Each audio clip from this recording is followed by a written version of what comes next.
La primera evasión tuvo lugar el lunes 7 de octubre de 2019 en la estación Universidad de Chile, cerca del edificio emblemático donde juran los abogados, médicos y economistas más prestigiosos de la nación.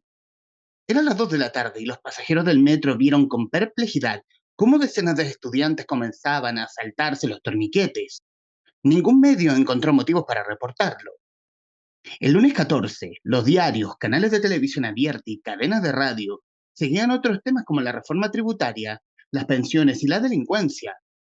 Para Megavisión también eran relevantes como noticia el aumento de los accidentes en scooters y la remoción del notario de Pichilemu, el alza de las tarifas eléctricas, por cierto, pero no las del metro, las protestas en Hong Kong, Ecuador y Cataluña, pero no las que ocurrían en Santiago. El martes 15 tuvieron que modificar sus pautas. Las imágenes se habían viralizado. En ellas se podía apreciar la presión de cientos de escolares para derribar las puertas de hierro de la estación Santa Ana, para luego irrumpir en los pasillos y andenes con la consigna de evadir, que rápidamente comenzó a viralizarse, transformada por cada sujeto en predicado particular. Evadir la rutina, evadir el orden, evadir al jefe, evadir a la autoridad. En Diagonal Paraguay, en los muros de la Facultad de Economía y Negocios de la Universidad de Chile, algún rebelde embistió contra la ortografía y lo transformó en evade con H y B larga. La revuelta había llegado al prime time. Comillas. A mí me cuesta entender que cuando hay evidencia de un esfuerzo tan grande por mejorar el sistema de transporte público, se atente contra él. Cierra comillas. Declaró la ministra de Transportes Gloria Hood. Comillas. Más aún en el caso de los escolares que no tienen argumento. En el último cambio de tarifa, precisamente los escolares no tuvieron ninguna modificación, comillas cerradas. Tenía razón. Las palabras de la ministra no iban dirigidas tanto a los jóvenes como a los adultos, que se sumaban sin pudor a las evasiones. La tendencia de autoridades de distintos signos a tildar a los evasores de delincuentes contribuyó muy poco a bajar la tensión. La represión policial también fue un aporte inestimable para elevarla. No se podía esperar otra cosa. Otra reacción de las instituciones ante algo que solo podía ser procesado como pulsión adolescente. El jueves 17, cuando las evasiones ya eran titulares en la tercera, el columnista Rodrigo Gendelman se quejó por este mismo medio, no de los jóvenes que evadían, sino de los adultos que aplaudían. Ese día los estudiantes pasaron del copamiento de las estaciones a derechamente vandalizar los torniquetes. Un profesor se sumó, fue detenido, permaneció meses en prisión preventiva y fue apodado el profesor Torniquete. Los guardias del metro habían sido sobrepasados y tuvo que intervenir carabineros con su acostumbrada sutileza. Se anunciaron querellas y se insistió en tildar a los evasores de delincuentes, pero la protesta no daba tregua. Todo lo contrario, parecía alimentarse el revuelo que causaba. Y este es el comienzo del libro del cual hablaremos hoy en esta nueva entrega del Traficantes de Cultura. Recibimos nuevamente a un amigo, y siempre un gusto recibirlo, a un amigo de la casa, al periodista e ingeniero comercial Carlos Tromben, autor de Las tramas ocultas del 18O, el último libro editado por Planeta. Mi estimado Carlos, gracias por aceptar esta conversación con los traficantes de cultura. Gracias a ti, Humberto, por la invitación. Y aquí, antes de irnos, antes de irme propiamente tal al desarrollo, a la cocina de este libro, hacerte la misma pregunta que le hice hace algunas semanas al director del documental El que baila pasa, Carlos Araya Díaz, respecto de cómo fue la visual de ese 18 de octubre. O por lo menos mi sensación, al menos. Porque era como cierta sorpresa como del sentido como alguna vez lo dijo Piñera, de que Chile era un buen vecino ante una convulsionada América Latina, Mm, mm, este niño bien portado, versus ¿qué mierda es esto? ¿Qué locura es esta? mm, Como que de pronto, quizás en un arranque de no información mía, de pronto el 18 de octubre Chile se enojó mucho y quedó lo que pasó mm, donde comenzó aquí, ahí el estallido social y de ahí terminó desarrollándose la revuelta. En tu claro. caso, ¿cómo lo viste? Mira, yo venía llegando de Barcelona y como millones de compatriotas Me tomó totalmente por sorpresa. De hecho, yo venía en un ánimo un poco, no apesadumbrado, porque estaba contento de ver a mi familia, a mis amigos, verlos después de más de un año. No, en realidad había estado en Chile en abril, había venido por unas semanas en abril de ese mismo año a solucionar algunos temas administrativos y familiares, pero volvíamos con paz con mi esposa, de un ánimo como, oh, adiós Barcelona, que es tan entretenido, volvemos a Chile, que es tan predecible, como, como tú señalas, veníamos en ese ánimo, y nos estalla Chile en la cara y nos sorprende el nivel el nivel que adquirieron primero las evasiones, las movilizaciones estudiantiles, y después cómo escaló eso en un estallido social. Ese día yo estaba en Valparaíso, estaba en transición, porque habíamos llegado recién, estaba viviendo con mi hermana en el Cerro San Juan de Dios, y, y de pronto Paz tenía que estar cuidando a su madre que había tenido un accidente doméstico, estaba con una fractura de cadera, y no se enteró de nada. Y, o sea, me llamó mi amigo Marcelo Mellado para decirme, ¿cachai lo que está pasando? Y yo, me leía el computador, me pongo la señal en vivo de Chilevisión, no me acuerdo qué canal, y quedo así como, se me cae la quijada, llamo a Marcelo, y tenemos que verlo juntos, porque él vivía también en Valparaíso, relativamente cerca, y nos juntamos a ver este estropicio, que ya estamos hablando como octubre, ya estaba cayendo el sol, ya la ciudad había colapsado, el transporte público se había cerrado, la autoridad había decidido cerrar el metro y sacar de circulación todas las micros porque ya era insostenible, no podían asegurar la seguridad de los choferes y del personal del metro. Y eso esto debe haber sido tipo 7:30, viendo las imágenes con Marcelo de las decenas de miles de santiaguinos volviendo a pie a sus casas, y nos mirábamos también nosotros como perplejos, pero ¿qué está pasando? Y esa noche, claro, todo escala al incendio de Enel, las estaciones de metro.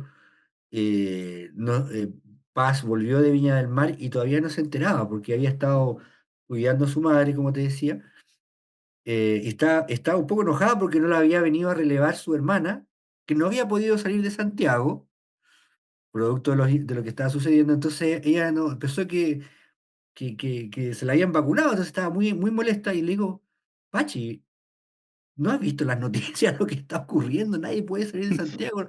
Esto ¿No es sabéis una... nada? Ah, No sabía lo que estaba pasando. Entonces, claro, mi reacción fue de total perplejidad y de sentirme que no tenía las herramientas en ese momento para procesar esta escalada, este vértigo que se instaló en nuestras vidas a partir de ese día. en el libro, uno de los también, algunas entrevistas, en el comienzo del libro sobre todo, citas como esa perplejidad, sobre todo de Sebastián Edwards, el Mm, economista, que es mm, muy bueno para hablar, muy bueno para tirar la punta, muy bueno mm, para tirar la piedra y esconder la mano también, Sebastián mm, Edwards, que también muestra esa misma perplejidad de saber, no sé qué está pasando. mm, Y de hecho, también lo mencionas en el comienzo del libro, como algunas semanas antes venía de un seminario de moneda asset, donde, claro, los economistas ahí son buenos para decir, el problema es esto, el problema es esto. Aquí mm, nadie mm. sabía nada. Claro, los economistas en ese sentido son una casta profesional particularmente disociada de la realidad cotidiana, porque por una parte, la mayoría de ellos, en el caso de Sebastián Edwards, asesoran a grandes conglomerados, empresas, tienen una aproximación a la realidad a través de modelos, ¿no es cierto? A través de series estadísticas, a través de modelos científicos que procesan esta información dura y sacan correlaciones para explicar un fenómeno en función de otro. ¿M? Causalidades y correlaciones entre las cosas. Entonces, frente a una situación como esta, estaban totalmente perdidos, ¿no? Y de hecho, como la mayoría de ellos se encarga de la macroeconomía, de los grandes agregados monetarios, de la formación bruta de capital, de los grandes números, ¿no es cierto? Esto que le suceda a la persona de a pie, el que toma el metro, los tenía o sea, quizás eran los que estaban más en peores condiciones de leer el fenómeno. No obstante, después hubo una reelaboración. El propio Edwards, cuando conversé con él, tenía un diagnóstico interesante. Otro economista con el que conversé, con Guillermo Larraín, tenía uno incluso más interesante, un modelo predictivo para estimar en qué momento, explicar por qué las personas se suman a un movimiento de protesta y a partir de qué momento hay un punto de no retorno en la medida en que una persona adicional se suma al movimiento y ya se ha alcanzado una masa crítica que hace muy difícil que la autoridad neutralice un movimiento de protesta sin hacer concesiones. ¿Ya? Ujú. Entonces, en particular el economista estaba porque además había la mayor parte del gremio, salvo unos poquísimos disidentes, venía celebrando hacía décadas o criticando la mediocridad sucesiva del país en términos de haber perdido el crecimiento económico por la ausencia de mayores reformas neoliberales, o sea, de profundización del modelo neoliberal. A eso lo atribuían que el país estaba dejando de crecer. En el libro también hablas de ese chamanismo de los asset managers. Y aquí Sí. quiero entrar de lleno a la trama financiera. Mm. Claro, los asset managers son los gestores de fondos, las personas, los profesionales que por su formación están encargados de recibir inversión, privada mayormente, individual o colectiva, colectiva me refiero a través de las AFP u otros mecanismos de ahorro colectivo, fondos mutuos, por ejemplo. Entonces ellos son los encargados de asignar esos dineros a distintas inversiones o activos financieros. En otras palabras, como que manejan dinero a través del tiempo, en busca de obtener una rentabilidad, un mayor valor a futuro. Entonces, es una casta que maneja un conocimiento esotérico, en el sentido de que la mayor parte de la población lo desconoce, cree que es poco menos que magia, perdón, mira, el acto fallido freudiano. ¡Wow! Y magia me salió mafia, pero que algo también tiene, ¿no es cierto? Existe el uso de información privilegiada, los delitos de cuello y corbata, delitos financieros, que vemos todos, que los estamos viendo hoy en día. Em, entonces, forman una casta en el sentido de tener una influencia súper grande en nuestra sociedad. ¿M? Y en el sistema capitalista. El capitalismo actual ya no es un capitalismo de dueños de empresas solamente. El capitalismo actual es un capitalismo de asset managers en el sentido de que ellos controlan las empresas a través de las inversiones, a través de las inversiones colectivas de AFPs o fondos mutuos. ¿M? Así es en el mundo desarrollado. Aquí hay un poco una excepción que hay más conglomerados familiares, como Luxi, Angelini, etcétera. Pero esos conglomerados se apalancan y controlan las empresas con el concurso de los asset managers, ¿no? O sea, Ujú. no controlan la totalidad de las empresas que forman parte de sus conglomerados, sino que tienen platas y accionistas que son de esta naturaleza. Entonces ellos tienen un gran poder y gravitan en las decisiones políticas y en las decisiones regulatorias que inciden en su propio negocio. Eso lo señalamos y lo estudiamos en profundidad con Ignacio Chapacase del libro Todo Legal a lo largo de la historia reciente de Chile. Y en el momento del estallido, los asset managers estaban en una situación bien curiosa porque estaban a punto de obtener un gran beneficio de parte del Estado, que era la reforma tributaria de Sebastián Piñera, cuyo, cuyo acápite más importante iba a redundar en una rebaja de impuestos a los más ricos, a los controladores de las grandes empresas del orden de 800, entre 800 y 1.000 millones de dólares anuales, de menor recaudación tributaria y de mayores utilidades libres de impuestos para estas personas.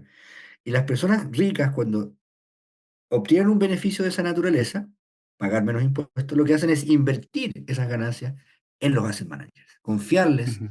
la gestión de esos dineros adicionales a los asset managers, eh, por lo cual ellos cobran una comisión. Entonces los asset managers están a punto de recibir o se estaban preparando para recibir mayores inversiones de los más poderosos de Chile, ¿m? Y por lo tanto la obtención de comisiones muy interesantes por gestionar esos dineros. ¿M? Esa era la trama financiera, pero a esto, a días, quizás semanas, de que esa reforma se aprobara en el Parlamento y ellos consumaran lo que yo en el libro llamo un goce obsceno.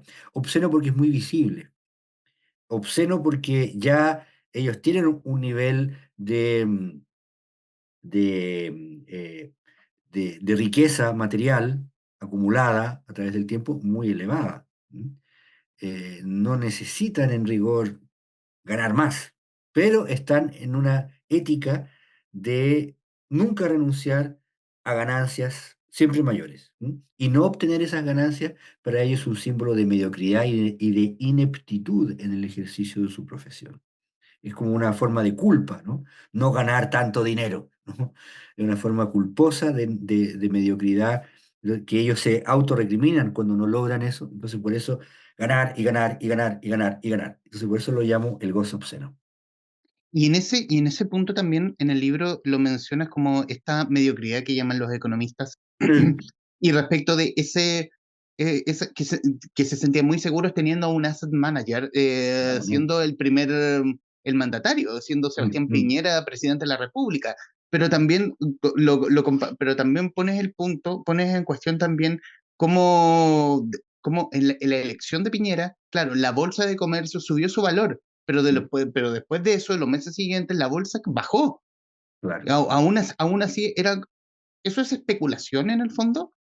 Claro, es que la bolsa se mueve por expectativas, ¿no? Entonces, Ujú, las expectativas durante la campaña electoral de Piñera, cada vez que Piñera tenía un accidente, me refiero a un mal paso ujú, en la campaña electoral, había una pequeña baja o si Guillermo remontaba en las encuestas, también había una pequeña baja en la bolsa. Pero en general, la trayectoria de mediano plazo durante todo el último trimestre del 2017 fue muy positiva, porque se esperaba que ujú. Piñera ganara, y uno de los elementos o promesas de campaña que él hizo fue precisamente una reforma tributaria que beneficiara a los grandes empresarios. Entonces, en la medida en que se dilató esa, esa medida, se dilató bastante en el tiempo, más un año y medio prácticamente, hubo un cierto nivel de frustración, además que habían ganado tanto en la previa, casi un 30%, que muchos empezaban a vender acciones para capitalizar esa ganancia, ¿me entiendes? Ujú. Hacer la ganancia. Que ya la habían logrado. Entonces, cuando la bolsa sube mucho, hay un punto en que algunos se benefician de vender porque compraron barato. Entonces, la medida que se dilataba la aprobación de la reforma tributaria de Piñera, se instaló un cierto nivel de nerviosismo en el gran empresariado. Piñera buscó un consenso amplio, y lo necesitaba, porque no tenía mayoría en en el Parlamento, necesitaba los votos de la DC, particularmente, para aprobar la reforma. Pero esos votos, la DC los negoció con mucha rudeza, digamos, haciéndose querer. Todavía tenía esa capacidad la DC. Quizás ahí la perdió, pero eso estaba vigente. Entonces, por eso la especulación bursátil tuvo ese tenor. Ansiedad, expectativa y pequeños saltos positivos cuando parecía que la reforma se aprobaba y caídas cuando se estancaba su negociación. Y en el fondo, qué responsabilidad, fuera de lo ya hablado, le cabe al sector económico respecto de esta explosión social ocurrida el 18 de octubre? Bueno, es interesante porque después del estallido hubo un mea culpa transversal en todo el empresariado, desde la CPC como gremio que los agrupa a distintos empresarios individuales, empezaron como a, a ponderar errores comunicacionales, posturas muy duras a la hora de negociar, de negociaciones colectivas, posturas poco empáticas con el resto de la población, un énfasis siempre en ganancia, en tecnocracia, en mostrarse inflexibles respecto a las horas trabajadas, por ejemplo, eh, en demonizar la idea de que los trabajadores desean tener más tiempo libre para estar con sus familias, ¿no? En poner siempre sobre la balanza la ganancia de ellos, en desmedro de otros valores sociales, el medio ambiente, el bienestar de los trabajadores. Estoy siendo súper reduccionista en esto, ¿ah? Pero ellos mismos después, y eso yo lo vi viendo la prensa de la época, al día siguiente estaban todos pegándose en el pecho, así muy católicamente, diciendo, hay que dar hasta que duela, decía Alfonso Suet, no, no Alfonso Suet, el Suet, presidente de la CPC, ¿Ya? estaban en una postura muy contrita, por decirlo así, en la en los días posteriores al estallido, asumiendo que habían errado en términos de asfixiar un poco a los trabajadores, a la población, con la exigencia siempre implacable en términos de trabajen, trabajen, los feriados son malos, por ejemplo, siempre se quejan, siempre se han quejado los empresarios de los feriados. Un feriado le cuesta al país tanto. Es una línea así como majadera que siempre han tenido. Entonces, yo creo que el empresariado tuvo una responsabilidad importante en ese sentido de no ir más allá y no ser más proactivos en integrar a los trabajadores en su modelo de negocio.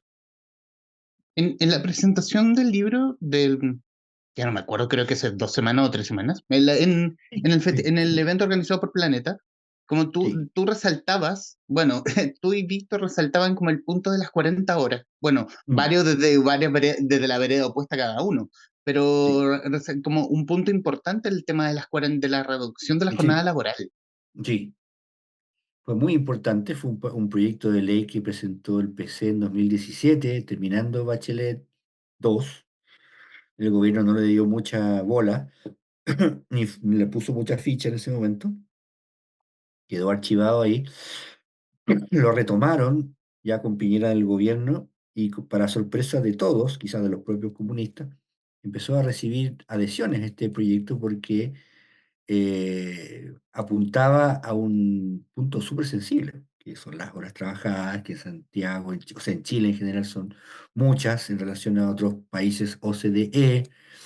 em, Y eso afecta el bienestar de los trabajadores y afecta la propia productividad, porque productividad y hora trabajada hay correlaciones interesantes en el sentido de un trabajador satisfecho, que está motivado, es más productivo que uno que está alienado, cansado, enfermo, y desmotivado.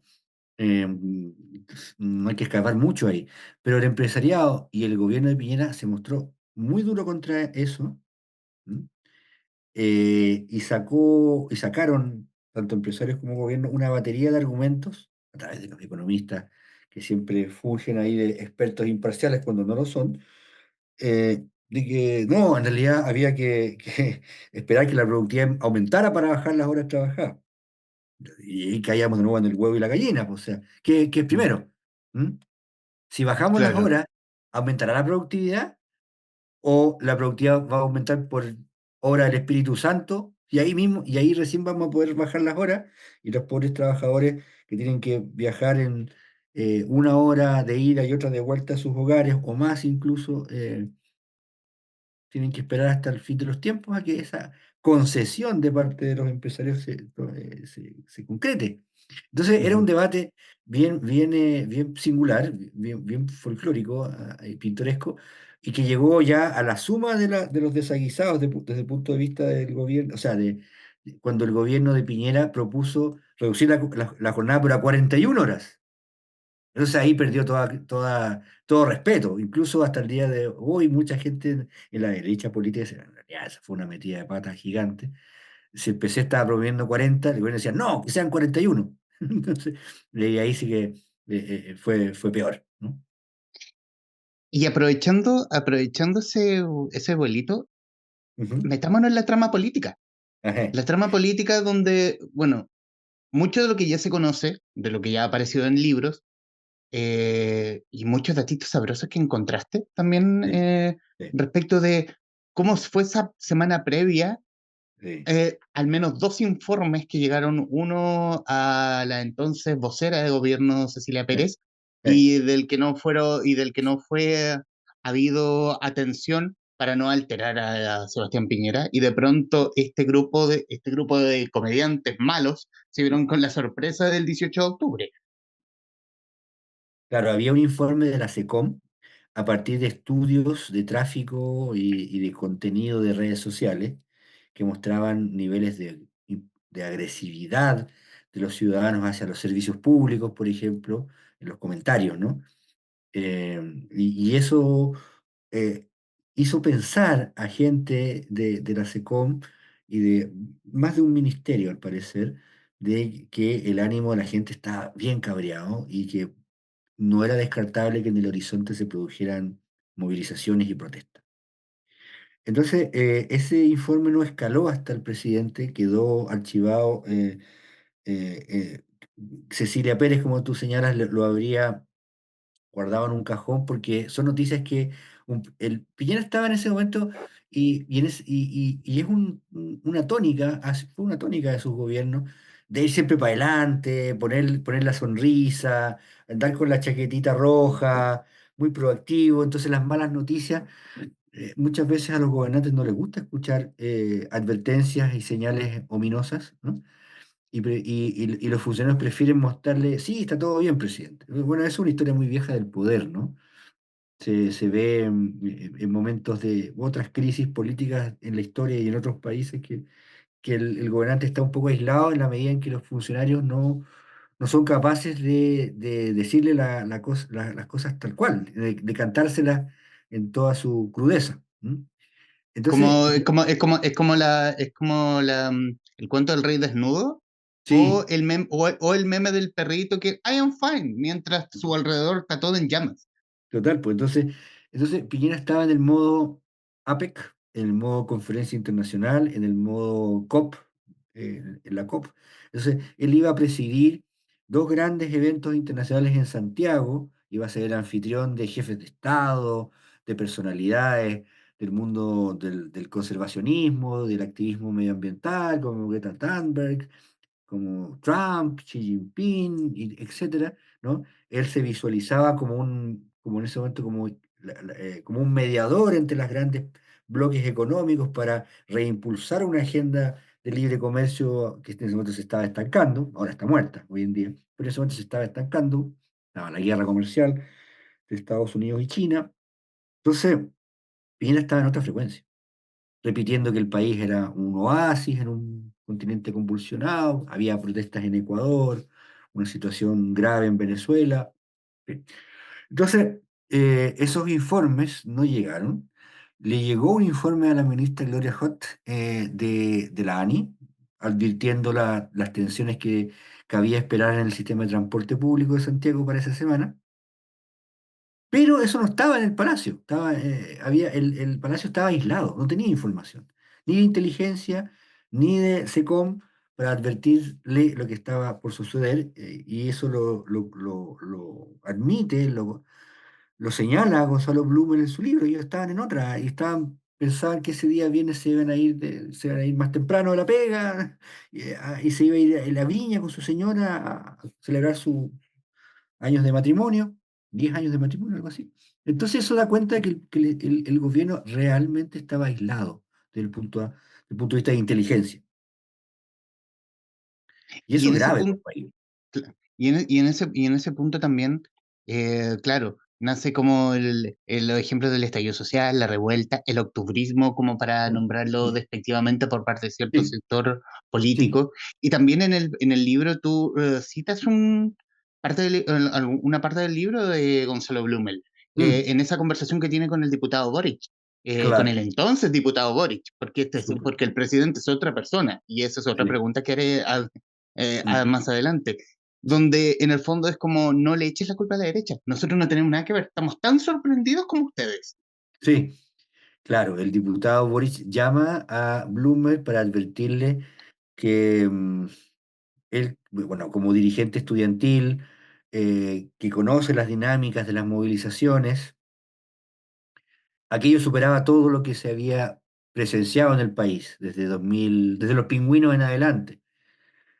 Era otra cosa. El Frente Amplio no tenía ninguna capilaridad ni llegada a esa movilización inorgánica de parte de la ciudadanía, como señala, al principio tú señalabas, en base al libro, la gente se fue sumando a las evasiones. ¿M? Al principio Ujú. son los secundarios, se van sumando personas, va escalando esto, la gente empieza a ventilar su frustración existencial con el sistema vigente en el país y en ese momento no hay nada que detenga este vendaval. Todo lo contrario, todas las decisiones,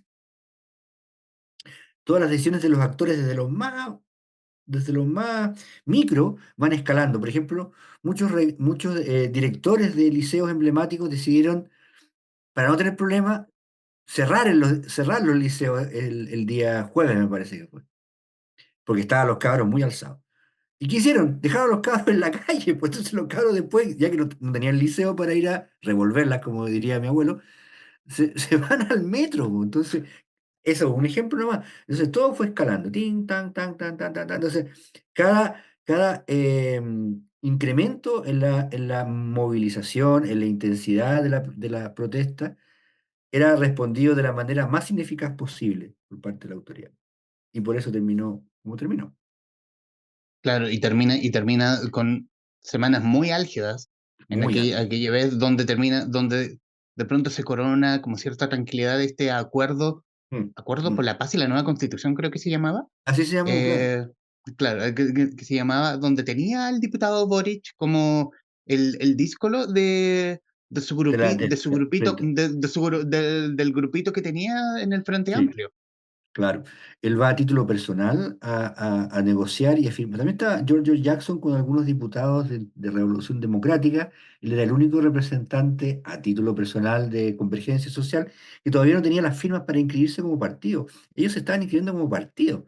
El día del estallido estaban juntando firmas, no estaban asusando las masas para un levantamiento popular, como después la derecha fantasearía con ellos, ¿no? Estaban totalmente igual de perdidos que todos nosotros. Entonces, me lo confesaron, me lo contaron algunos parlamentarios con los que conversé.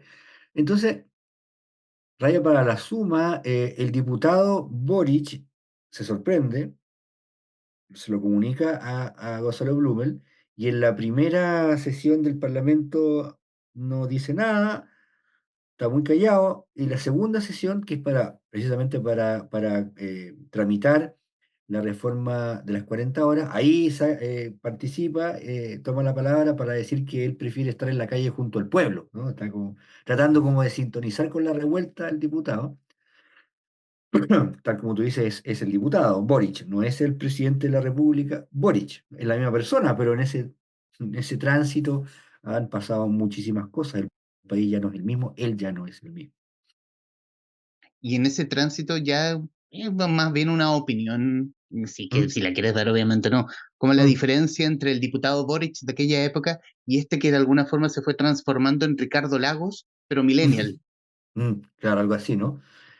Bueno, es normal que el presidente, o cabe esperar que el presidente, una vez elegido e instalado en la moneda, salga de su grupo, de su grupo original, digamos, su circuito ideológico, discursivo, que lo llevó al Parlamento y las posturas que adoptó desde esa tribuna.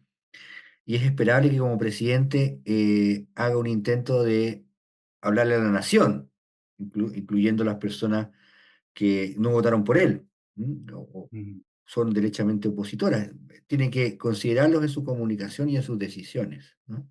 Tiene que dejar de ser un partisano, como dicen en Estados Unidos, ¿no? Tiene que tender puentes hacia la oposición, hacia todos los ciudadanos. Eso es esperable. ujú, Lo que podría sorprender, y eso no es la primera vez que ocurre con un líder político, ¿no? Que líderes populistas, de tribuna abierta, de gestos grandilocuentes o de retórica encendida, terminen con el tiempo asimilándose a posturas más moderadas o centristas, o incluso reaccionarias, como fue el caso de Arturo Alessandri Palma, el León de Tarapacá, entre su ujú. primera presidencia y la segunda, que no transcurrió tanto tiempo, hubo un vuelco significativo en su postura. Entonces ahora el presidente, hay cosas que todavía recuerdan al diputado, algunas, ¿sí? Y otras que son nuevas, ¿no? Y en ese juego, el presidente está administrando un capital político que ya ha acumulado, un capital político. Y en el fondo está apostando a seguir incrementándolo, ¿no? Y mantenerlo vigente para incluir nuevos socios a el futuro político que lo espera, que es probablemente nuevas candidaturas presidenciales, a menos que, a menos que pasen cosas muy negativas y él cometa errores tan gravitantes que ese capital se esfume. También ocurrió. Y en ese mismo, siguiendo el tema de la trama política, estos dichos, no solo los de Piñera, porque Mm, Piñera, con todo respeto, era bueno para meter la pata discursivamente, mm, pero sumado también, como lo dicho por Gloria Hood, respecto de cómo de alguna forma ningunear la mm, indignación estudiantil porque como las sí, alzas no llegaron a ellos, porque están mm, protestando. mm, O, no sé, Felipe Larraín hablando de la baja de las flores, o Juan Andrés Fontaine, estoy haciendo memoria, Juan Andrés Fontaine hablando de que si se levanta más temprano le pueden cobrar más mm. barato en el transporte público. ¿Cómo se usa el fuego estos discursos del entonces gabinete? Bueno, porque de alguna manera, o sea, los ministros estaban exhibiendo un tipo de humor que tiene sentido en su círculo de amigos, en Mm. sus asados, y un círculo de personas de clase alta, profesionales, que están mirando la sociedad desde un pedestal, por decirlo así, o desde un lugar de privilegio. Entonces hay un humor de los privilegiados. Ja, ja, ja. Entonces, pero ese tipo de salidas que puede ser muy ocurrente dentro de ese círculo, extrapolado a la comunicación gubernamental, a públicos tan amplios, es fatal. Es fatal porque da cuenta de una total falta de empatía y de tacto. ¿M? Y para un gobierno eso es muy delicado. ¿M? La falta de tacto de un ministro le puede costar el puesto, sí, pero al gobierno también lo daña, ¿no? Porque cuando es el ministro A, el ministro B, el ministro C, ¿no? ¿Cuál era el otro, el de educación, que decía hagan bingo si se les llueven las escuelas? Ese era eh, Varela. Varela, mi hijo Mm. son unos, yo les regalo preservativos porque son unos campeones. En la época ya que el 18, o sea, el 18M, ¿no? Mm. El Me 8M. Too, el 8M, Mm. perdón, Mm. el 8M, el Me Too, ya cuando las movilizaciones de las mujeres, ¿no es cierto?, por el respeto, derechos, y etcétera, sale con una declaración así. Entonces, eh, esa falta de tacto, esa torpeza comunicacional fue, contribuyó, sin duda alguna, a elevar la temperatura social en las semanas previas al estallido. Conversamos con Carlos Tromben, autor de Las tramas ocultas del 18 o libro editado por Planeta. Y aquí quiero entrar de lleno a la Ujú. trama anarquista. Ah, Creo que una trama que creo que no, si no se ha tocado, si yo no la he oído, si no se ha tocado, probablemente yo no la he oído, que mm, se toque de alguna u otra forma, que son eh, estos, que en el fondo son los grupos que estuvieron en la calle. eh. Sí, ahí y en los liceos. Y el anarquismo en Chile, hubo un movimiento anarcosindicalista muy relevante a principios del siglo XX, que participó en casi todas las protestas, movilizaciones y huelgas que tuvieron lugar en Chile, la huelga de la carne, la semana trágica en Santiago, en Valparaíso, Concepción, en los años 4, 5, 6, Santa María de Iquique, Plaza Colón de Antofagasta. Y ese movimiento era la bajada local de un movimiento mundial, el anarcosindicalismo fuerte en Europa, en Italia, en España, en Francia. Y era una rama opuesta al marxismo, ¿m? Opuesta. eh, Marxismo, Marx, ¿no? Y otros, Marx Ujú. y Engels, el Manifiesto Comunista, y un partido político, un movimiento internacional socialista que tendía a ciertos a los objetivos que conocemos, ¿no? Pero el anarcosindicalismo era una vertiente paralela y contraria a aquella en el sentido de oponerse a toda forma de autoridad estatal y eclesiástica y económica. ¿No? El marxismo, ¿no es cierto?, buscó construir un gran aparato de Estado y una dictadura del proletariado, ¿no? Por eso también se les llama libertarios, ¿no? A los anarcosindicalistas. Pero en Chile se desarrolló, eso murió entre la Primera Guerra Mundial y la Guerra Civil Española, se acabó, y el marxismo-leninismo fue el gran movimiento mundial de promoción del comunismo, o de la, digamos, o del anticapitalismo.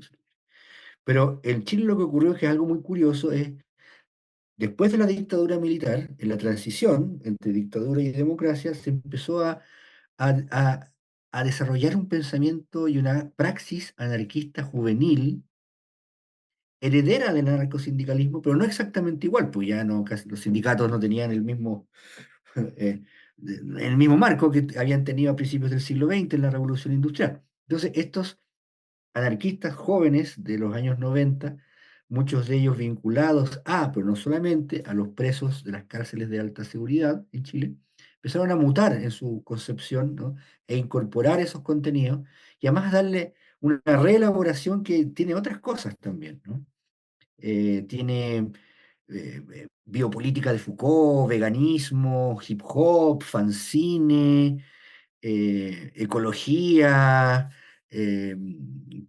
espíritus pachamámicos. Es una mezcla bien curiosa, pero que decanta en posturas muy radicales en cierta juventud, que uno podría llamarla desadaptada, neurodivergente, podría ponerle muchos rótulos, ¿ah?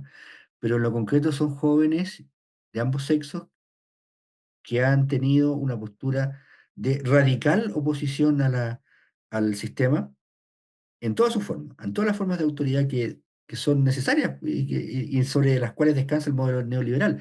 Las casas ocupa, el movimiento ocupa, digo, todo eso. Y esa trama estaba totalmente fuera del foco de la autoridad, fuera del foco. O sea, se había la autoridad y el aparato de inteligencia y la ANI y las policías se habían olvidado y habían dado por cerrado el capítulo del caso Bombas, que fue esta seguidilla de atentados explosivos que tuvieron lugar entre por ahí por 2005 hasta 2014-15. ¿M? Eh, Artefactos explosivos de baja intensidad, de baja peligrosidad, pero con cierta capacidad de hacer daño, eh, y que muchas veces provocaron severos daños a quienes las pusieron esas bombas, a los jóvenes anarquistas que las pusieron. Uno de ellos murió incluso. Eh, y se había olvidado por completo. Había por ahí un par de atentados, pero que eran atribuidos a lobos solitarios, ¿no? Los, los salvajes tendientes, no, ¿cómo eran? Los individualistas tendientes a lo salvaje, que le enviaron una carta bomba al vicepresidente ejecutivo de Codelco, a Oscar Landerneche. Te iba a decir eso, yo recordaba ese en Sí, particular. le explotó a la nana y le causó ciertas heridas, pero eso se adjudicaba a un lobo solitario, ¿no? Y nadie observó, lamentablemente, el surgimiento de células anarquistas en los liceos emblemáticos. ¿M? Yo viví al lado de uno de ellos, lo vi con mis propios ojos, los contenidos, las pegatinas que ellos ponen en el entorno al liceo, todas de carácter anarquista en términos de discurso, imágenes, eslogans, eh, y uno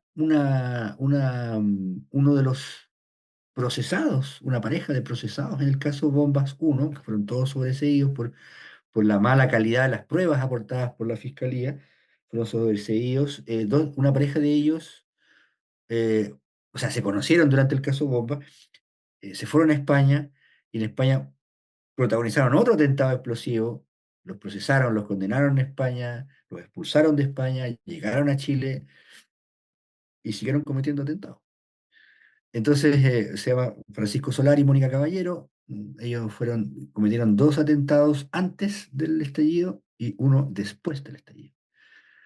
Y por eso yo, es como, es muy curiosa la forma en que ellos actúan, porque es como si quisieran ser detenidos, porque hacen atentados, se disfrazan de modo bastante absurda y muy reconocible, los reconocen en las cámaras de seguridad, es muy fácil reconocerlo. No es muy profesional el tema de los atentados que ellos cometieron en comparación con terrorismo duro, islámico o de la década anterior.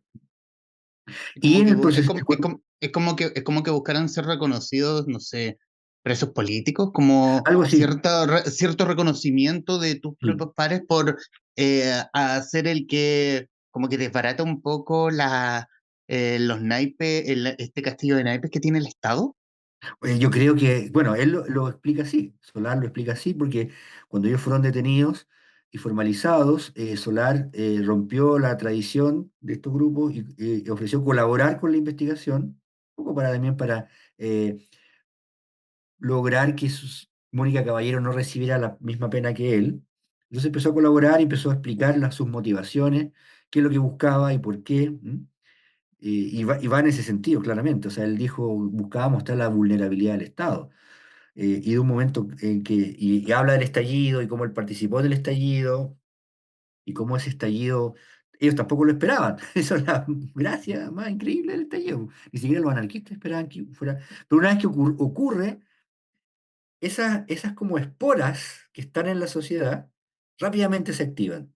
¿M? Ujú, Bastó que esa semana los estudiantes radicalizaran, los secundarios, con alguna participación anarquista, lo más probable en los liceos emblemáticos, porque, porque fueron capaces de radicalizar al propio estudiantado y sumar fuerza de jóvenes que normalmente están en otras, pues, están haciendo otras cosas, pues, están buscando otro tipo de evasiones y no las del metro, y no las de una postura política de esa naturaleza y de esa intensidad.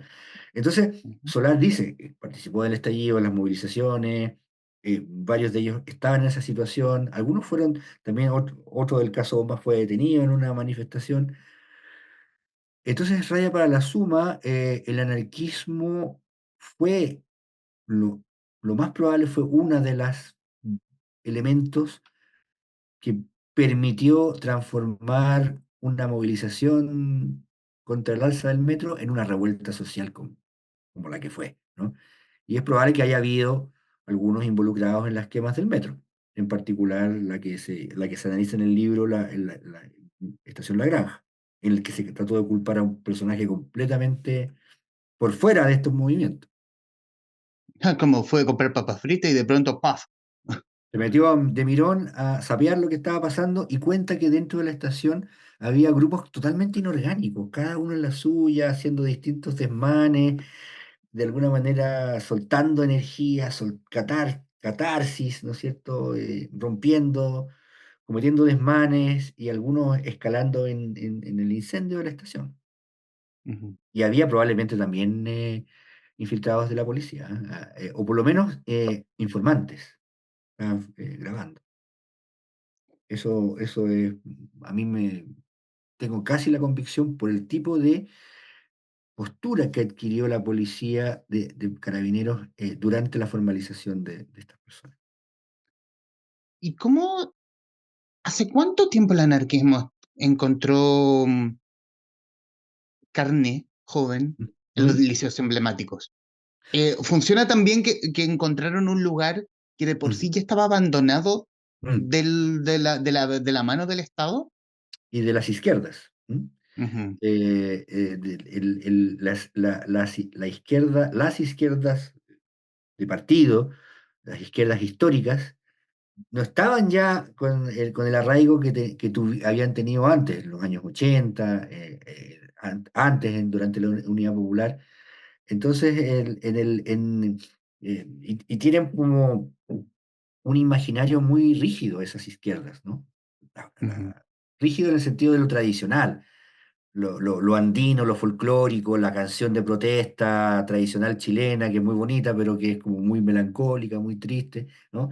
Mientras que los grupos anarquistas trabajaban todo el tema, el hip hop, el rock pesado, duro, Rage Against the Machine, ¿no es cierto?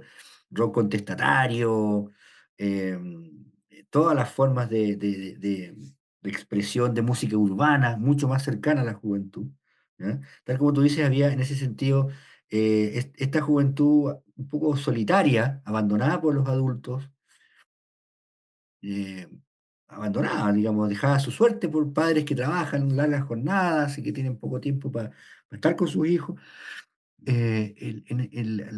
Y esa mutación que yo te señalaba de los presos de la cárcel de alta seguridad, mm, fue, explica en parte por qué se ha dado en Chile un fenómeno de esa naturaleza, que no es muy, yo no lo conozco en otros países, ¿no? De América Latina, me refiero. Hay Y una eso tradición. sigue, y Sí, eso sí, se sigue sigue ahora. dando, se sigue dando, o sea, podríamos hablar de que, no sé, el anarquismo, ya con el abandono de las izquierdas ¿Sí? parlamentarias, Mm. partidistas, estén en los colegios y ponte tú, ¿sería algo parecido a los 2019 en 5 años más, por ejemplo? Mira, el 2022 hubo incidentes importantes en torno al liceo de aplicación. Ujú, Quemaron un bus en el paradero de Ricardo Camin, aparecieron estos overoles blancos, ¿m? Y mucha gente ingenuamente decían, ¿cómo van a ser estudiantes? Si, mira qué guatón el overol blanco, porque se ponen las ujú, mochilas delante pues, para desorientar a, precisamente es una estrategia que ellos tienen. Sí, en el 2022 todavía había células anarquistas en el liceo. eh, yo estaba ahí precisamente, así que y en esto no quiero, por favor, estigmatizar a esa comunidad educativa, pero en torno a ese establecimiento hubo mucha agitación de esa naturaleza el año 2022. Después ha bajado, ¿no? Ha bajado de intensidad. Yo recuerdo haber visto un tropel de unos 50 jóvenes totalmente de negro, encapuchados, que empezaron a tirarle piedras al escenario de la manifestación de cierre, el concierto de cierre de la campaña del apruebo, del primer plebiscito. Frente a la ujú. Biblioteca Nacional, yo estaba pasando y vi un tropel, así como 50 cabros, que iban así, todos de negro, todos con capucha, hombres y mujeres, que empezaban a agarrar, a tirarle piedras al escenario de, de la, de la, de esta concierto que iba a haber una célula anarquista, ¿no? Entonces eso Claro. es el eslogan, yo no voto, yo me organizo, no creo en el Estado, quiero destruir al Estado. Bueno, es un objetivo un poco fuerte destruir el Estado, pues el Estado es una realidad súper pesada y concreta. Pero ellos quieren Ujú. eso y lo buscan. A tu juicio, ¿dónde termina la revuelta? ¿Termina en el segundo proceso constituyente? ¿En el primero? Antes de entrar al confinamiento por la pandemia del COVID, La revuelta ¿dónde baja la temperatura? ya baja el 15 de noviembre, ya empieza a bajar, Ujú, ujú, porque para ese momento ya las convocatorias en la plaza ya no convocaban ya no reunían a las masas que se movilizaron en los primeros días, ¿no? En que se veía una amalgama de distintas generaciones, de distintos mundos, ¿no? Que convergieron a ese lugar. Adultos mayores, me acuerdo de haber visto niños, familias con padres e hijos jóvenes con los niños, Em, había primera línea, por supuesto, pero también había ciclistas, había veganos, había todas las faunas posibles de disidencias en ese momento. Entonces, esas convocatorias empezaban a mermar, ¿no? En la medida en que solo iban quedando los más revoltosos, pues, los más primera línea, los más violentos, los encuentros eran más rudos. Entonces, se empezaron a arrestar cada vez más personas así de clase media.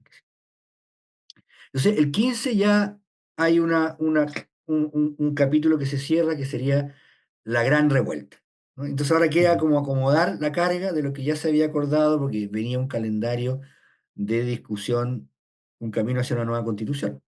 Y sobre ese camino muchas personas cifraron esperanzas políticas.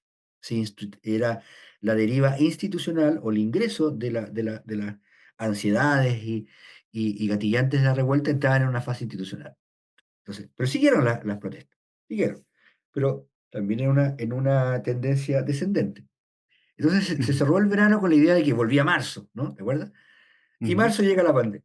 Entonces ahí se cierra la revuelta, ¿m? Pero queda la inercia política del proceso constituyente.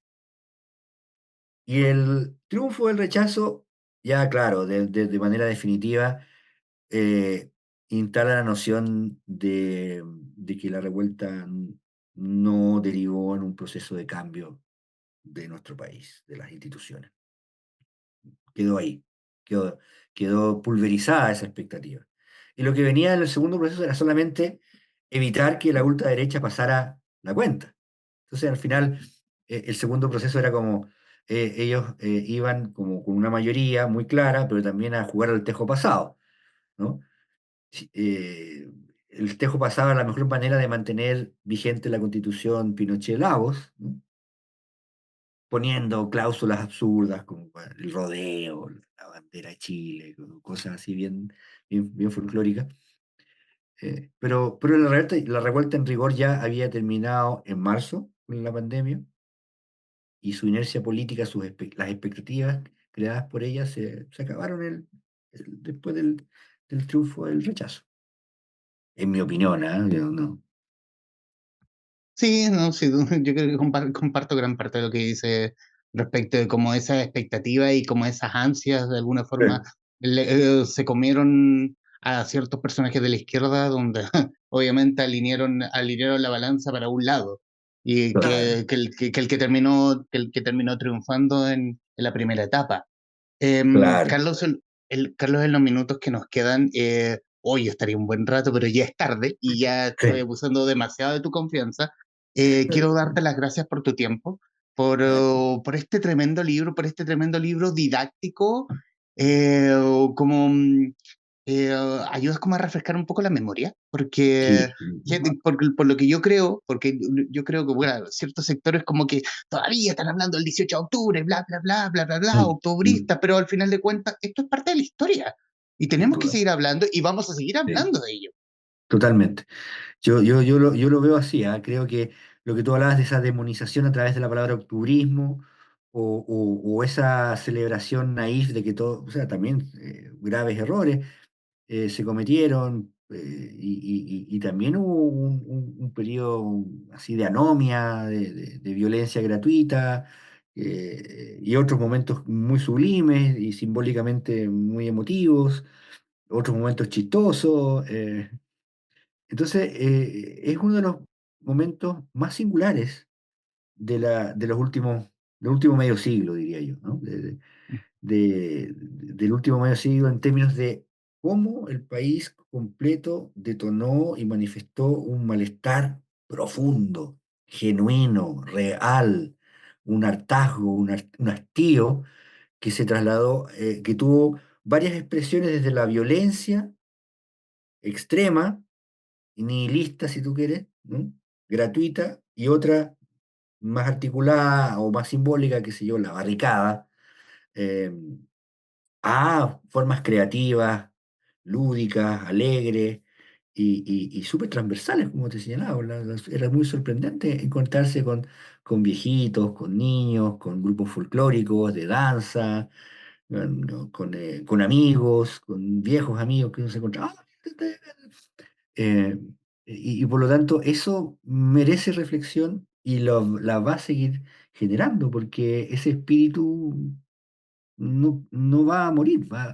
No creo que mañana, ni pasado, ni la semana que viene, ni del año que viene vuelva a ocurrir algo semejante.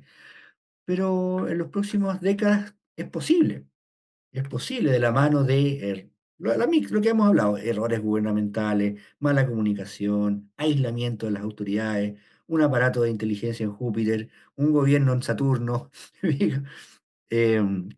Lo- medidas los comediantes del comedy, el uh, K-pop, todo el mix, por eso es tan complejo. Y intenté de alguna manera reflexionar al respecto con narrativa, ¿no? Es un libro bien narrativo, bien de crónica. quiero agradecerle el tiempo a al amigo, al escritor periodista Carlos Tromben, autor de Las tramas ocultas del 18, editado por Planeta, quien muy amablemente dio un poco de su tiempo para la guarida de los traficantes de cultura. Mi Mm, estimado Carlos, muchísimas gracias. Gracias a ti, Humberto, un gran abrazo.